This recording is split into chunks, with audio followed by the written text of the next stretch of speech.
Good morning बच्चों। केवल class में 4 बच्चे मुझे देख रहे हैं, 14 बच्चे हैं। केवल आप लोगों के लिए ही क्लास लगाई गई है और आप नहीं आएंगे तो फिर क्लास का क्या फायदा। आपका टाइम टेबल सेट नहीं हो रहा था, इसलिए आज के दिन आपकी क्लास रखी गई। हम कोई काम करते हैं और हमें उसमें सफलता प्राप्त करनी है तो उसके लिए हमें क्या क्या करना पड़ता है। जल्दी जल्दी जवाब देंगे। ये 4-5 बच्चे जुड़ गए हैं, जल्दी बताइए। किसी काम में सफलता हमें कब कब प्राप्त होती है, हमें क्या क्या करना होता है।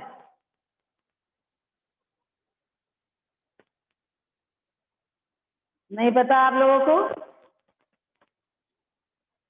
मेरी आवाज आ रही है आप तक? हेलो।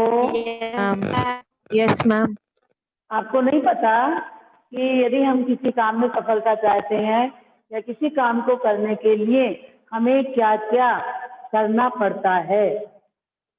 उस काम की सफलता के लिए मेहनत करनी पड़ती है या ऐसे हो जाता है कोई भी काम। क्या बच्चों, मेहनत करनी पड़ती है या नहीं?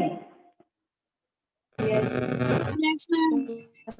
मेहनत करनी, आप पढ़ाई करते हैं तो आपको पढ़ाई में मेहनत करनी पड़ती है या नहीं? No ma'am. और पढ़ाई में बीच बीच में क्या आते हैं हमारे, बीच बीच में बहुत सारी बाधाएं भी आती हैं। जो बच्चे इन बाधाओं को पार कर जाते हैं, बहुत सारी बाधाएं हैं। मानो आपके यहाँ कहीं शादी है और आपके एग्जाम है, तो आप शादी में जाएंगे या एग्जाम देंगे? मैम पहले एग्जाम देंगे फिर शादी में चले जाएंगे। पहले एग्जाम देंगे। तो उसके लिए हमें क्या करना पड़ा? संघर्ष करना पड़ा। जीवन में सफलता प्राप्त करने के लिए या किसी भी लक्ष्य को प्राप्त करने के लिए हमें परिश्रम करना पड़ता है। और कई बार ऐसा होता है कि परिश्रम करने से भी हमें सफलता नहीं मिलती और बीच बीच में बहुत सारी बाधाएं आती हैं।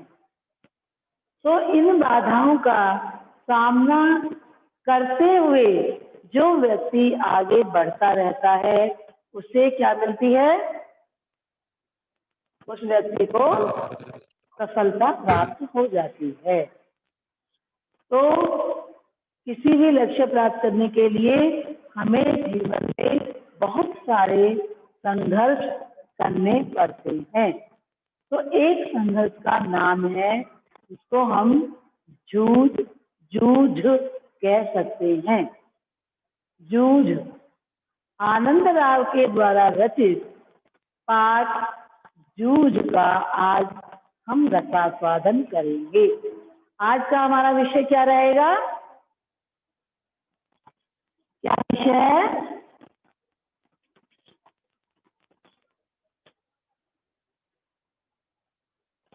आवाज नहीं है आपकी।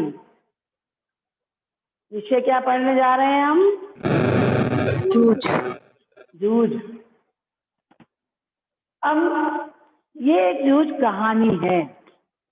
कैसी कहानी है? एक संघर्ष की कहानी है। चर्चित उनका उपन्यास है और उस उपन्यास का कुछ अंश कहानी के रूप में हमारे सामने प्रस्तुत किया गया है। इसके लिए हम कुछ बिंदु तय कर लेंगे। आप सबने पाठ तो पढ़ ही लिया होगा, मैं या नहीं पढ़ा? आपने पाठ पढ़ा है नहीं? इसका सारांश आपको भेजा गया था या नहीं?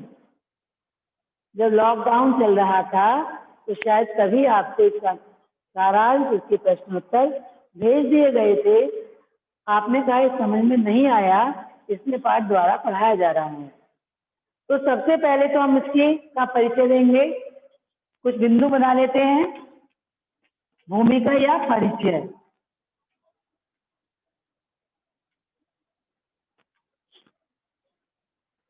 किस बच्चे ने पढ़ा है पाठ, जरा बता दो मुझे।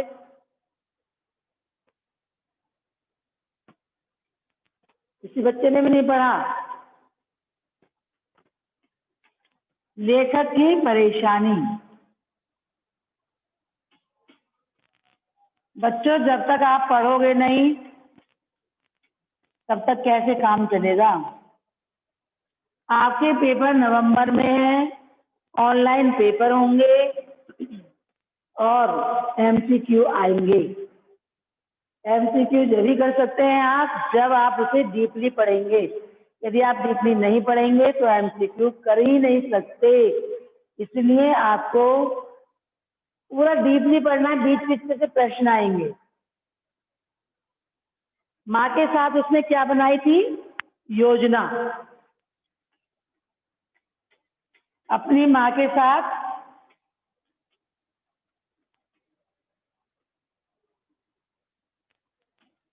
योजना बनाई।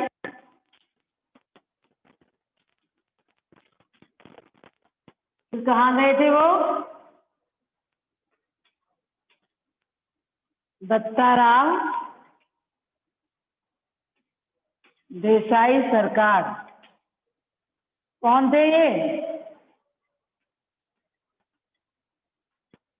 यदि आपका उत्तर गलत भी है तो कोई बात नहीं है, उत्तर देते रहेंगे। क्या करा उन्होंने दत्ताराव साहब से? भेंट की।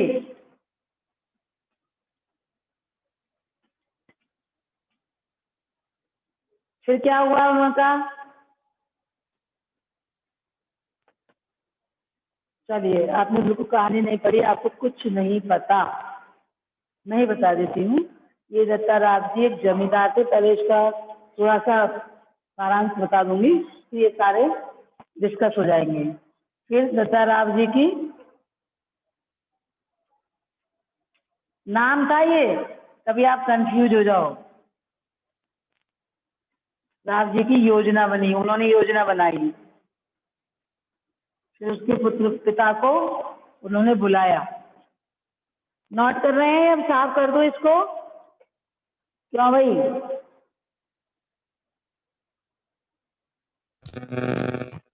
Hello hello.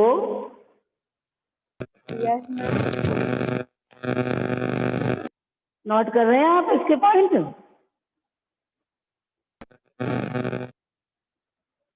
दत्ताराव जी की योजना के अनुसार वो पाठशाला गए थे, तो उनके पिता की शर्त थी, पिता ने कोई शर्त रखी।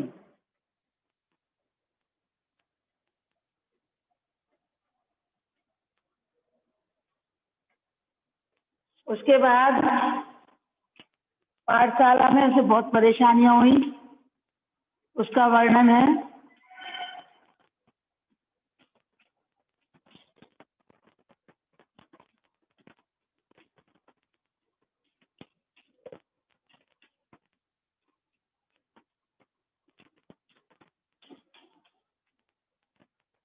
उसके बाद बसंत पाटिल एक विद्यार्थी था,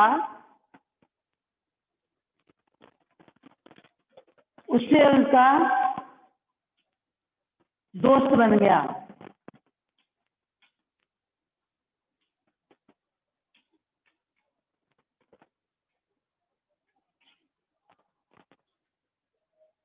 फिर वह क्या हो गया?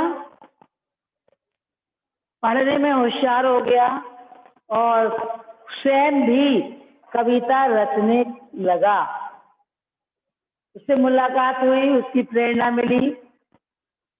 उनके एक अध्यापक थे, मराठी अध्यापक, जो उनको कविता पाठ कराते थे, उनको पढ़ाते थे। तो उनका प्रभाव, मराठी अध्यापक का प्रभाव पड़ा। मुलाकात से प्रेरणा मिली।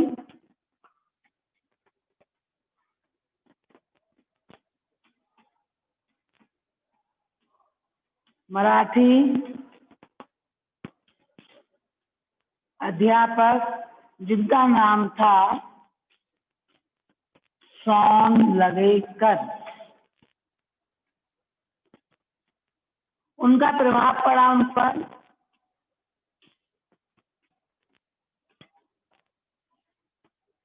फिर उन्होंने कविता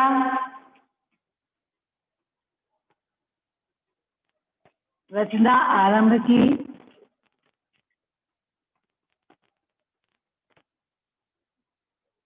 और फिर अध्यापक की सहायता से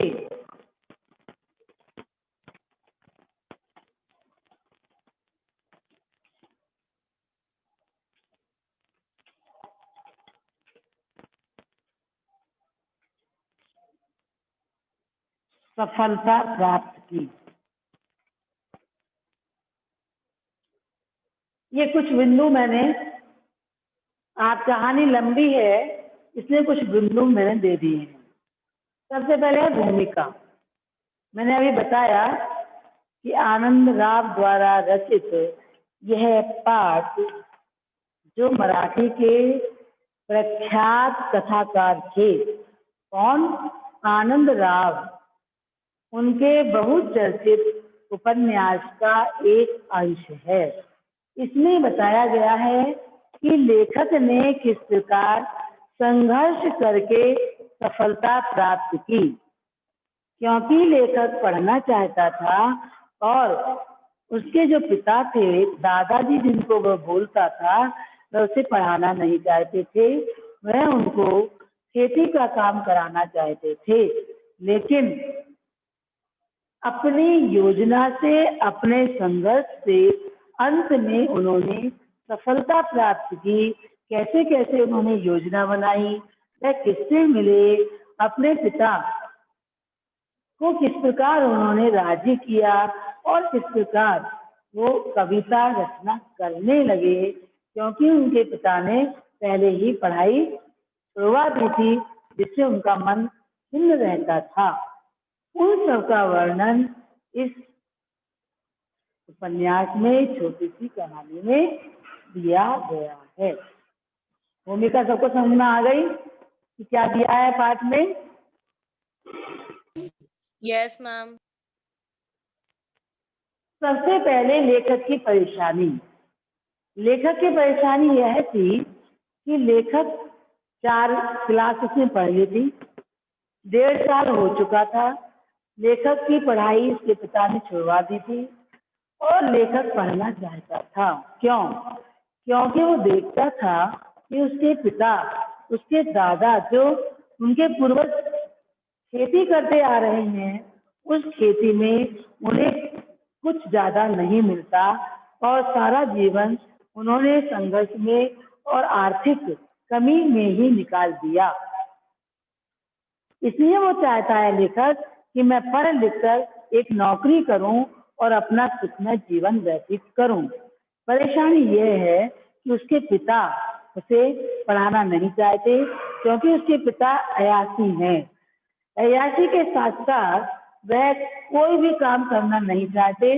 अपनी खेती का काम सारा अपने छोटे बच्चे पर सौंपकर वह चारों तरफ घूमते फिरते हैं। यह उसकी परेशानी का कारण है कि वो नहीं पढ़ पा रहा और वो चाहता है पढ़ना। फिर उन्होंने अपनी माँ के साथ योजना बनाई।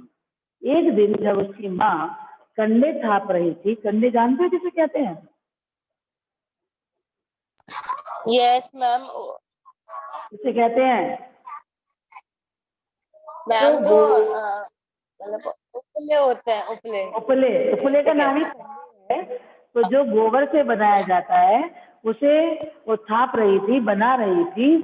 तो उसने देखा कि आज माँ से बात करने का मौका है, तो उन्होंने उनसे, अपनी माँ से बात की और माँ से इच्छा जाहिर की कि माँ मैं पढ़ना चाहता हूँ।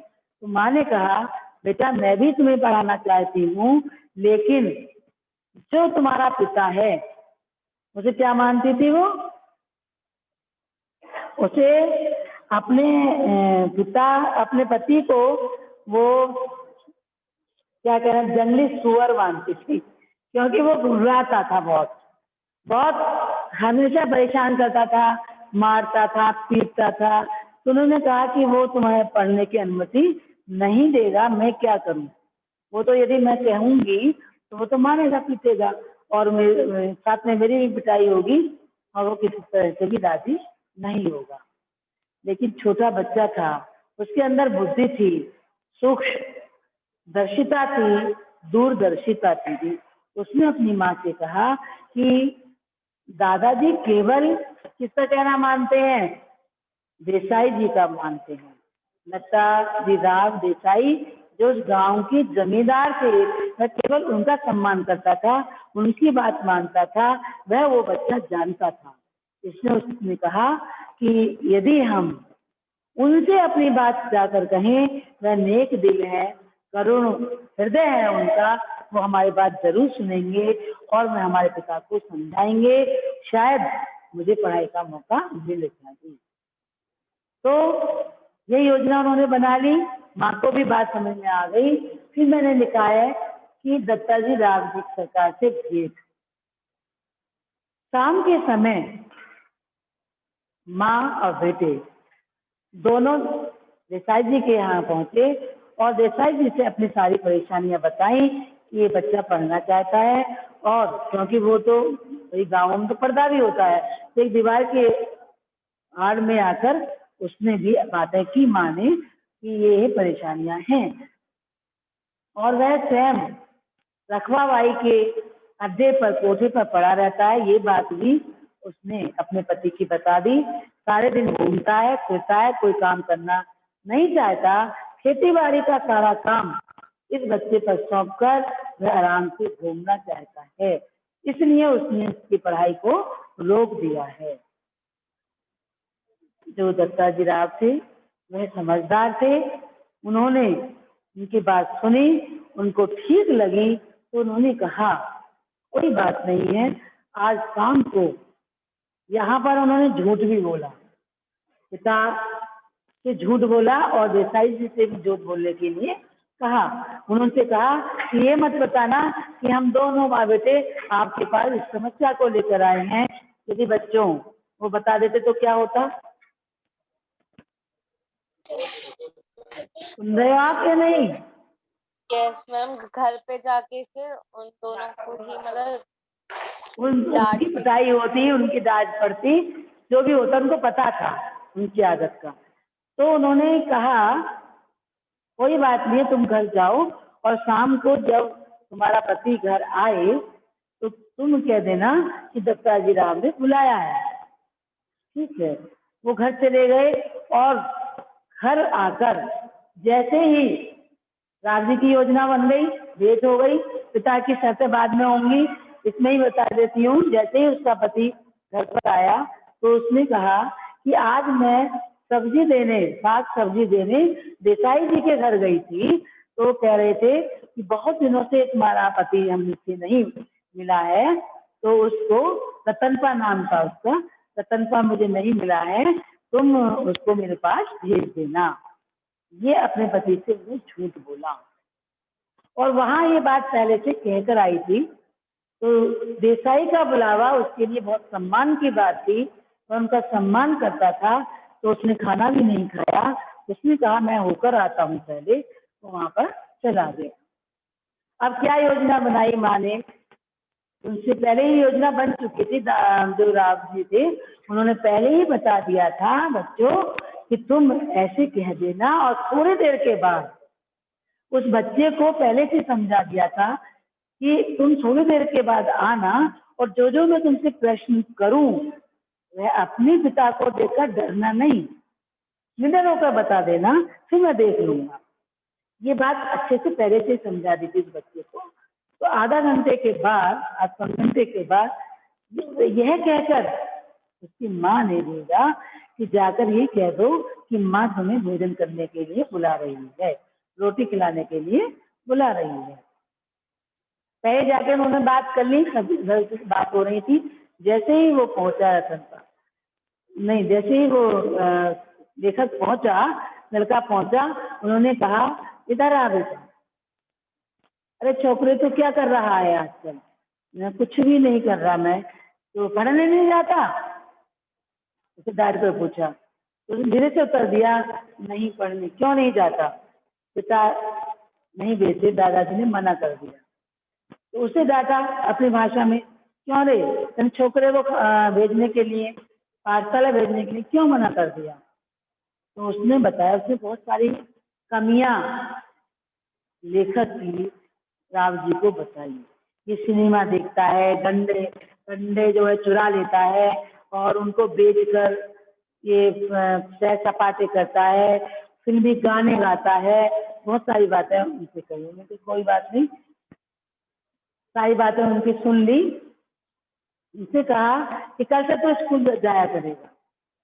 बच्चा है, बच्चे थोड़ी बहुत गलतियां करते ही हैं, इसका मतलब ये कोई है कि इसकी पढ़ाई बंद कर दो। कल से स्कूल जाएगा और यदि तेरा पिता स्कूल जाने के लिए मना करे तो मेरे पास आ जाना, मैं तुझे पढ़ाऊंगा। सुन रहा है? तो ऐसे कहकर उसने कही ठीक है, लेकिन मेरी कुछ शर्तें हैं। किसने कहा? उसके पिता ने। क्या शर्तें हैं? स्कूल जाने से पहले यह खेतों पर जाएगा, खेतों में पानी देगा। स्कूल आने के बाद, स्कूल से आने के बाद यह ढोरों को चराने जाएगा और जिस दिन बहुत ज्यादा खेती का काम होगा यह छुट्टी लेगा। इतनी सारी शर्तें उन्होंने रख दी, लेकिन लेखक हार मानने वाला नहीं था, क्योंकि उसने पढ़ने की ठान रखी थी। जब हम बच्चों अपने मन में किसी काम को करने की ठान लेते हैं, तो जैसा कि इस पाठ का नाम है जूझ मतलब संघर्ष, जूझ का अर्थ है संघर्ष, तो उसने उस चुनौतियों को स्वीकार किया और अगले दिन से वो अपने पाठशाला में जाने लगा। अब पाठशाला में जब गया वो, तो उसे बहुत सारी कठिनाइयां हुई। अगला पॉइंट आपका है, कैसे कठिनाइयां हुई? क्योंकि वो 1.5 साल के बाद गया था और उसने ये पहले ही बता दिया था राव जी को कि यदि जनवरी का महीना चल रहा है, यदि मैं अभी भी जाऊंगा पाठशाला तो इतनी मेहनत करूंगा कि मैं क्लास में 5वीं क्लास में पास हो जाऊंगा और अगली कक्षा में पहुंच जाऊंगा। मन में लगन थी, पढ़ाई के प्रति श्रद्धा थी इसके मन में। तो जैसे ही पाठशाला गया, केवल गली के 2 बच्चे थे जो उसके परिचित थे, क्योंकि वो उसके साथी तो अगली कक्षा में पहुंच गए थे। सब हंसने लगे, मजाक उड़ाने लगे और उसकी जो धोती पकड़ के खींच दी, उसकी कांख छूट जो उसकी वो लग रही थी, उसे कांच कहते हैं, वो भी खुल गई। वह बड़ा परेशान हुआ। कोई उसके तौलिए को पकड़ रहा है, हिला रहा है, कोई उसके बस्ते को पकड़ रहा है। उसने सोचा ये तो बहुत परेशानी होगी, मैं कैसे करूंगा। तो उसने अपनी माँ से आके कहा कि मुझे एक थैला बनवा दो। मैंने थैले में इस किताब को रख के ले जाते थे, और एक जांघिया बनवा दो, क्योंकि धोती खुल जाएगी तो परेशानी होती है, बच्चे परेशान करते हैं। वो जांघिया पहनकर स्कूल जाने लगा, स्कूल में पढ़ने लगा। धीरे धीरे जो एक लड़का था बसंत पाटिल, वो कक्षा में बहुत होशियार था और सबसे आगे बैठता था, कक्षा में सबसे आगे बैठता था। तो उन्होंने धीरे धीरे देखता था कि वो गणित के सवाल करता है, सबकी कॉपी चेक करता है। तो उसने सोचा कि मैं भी ध्यान से सुनूंगा तो मैं भी करूंगा। उसने ध्यान से सारी बातें सुनी, बहुत अधिक लगन से पढ़ाई की। धीरे धीरे वही सवाल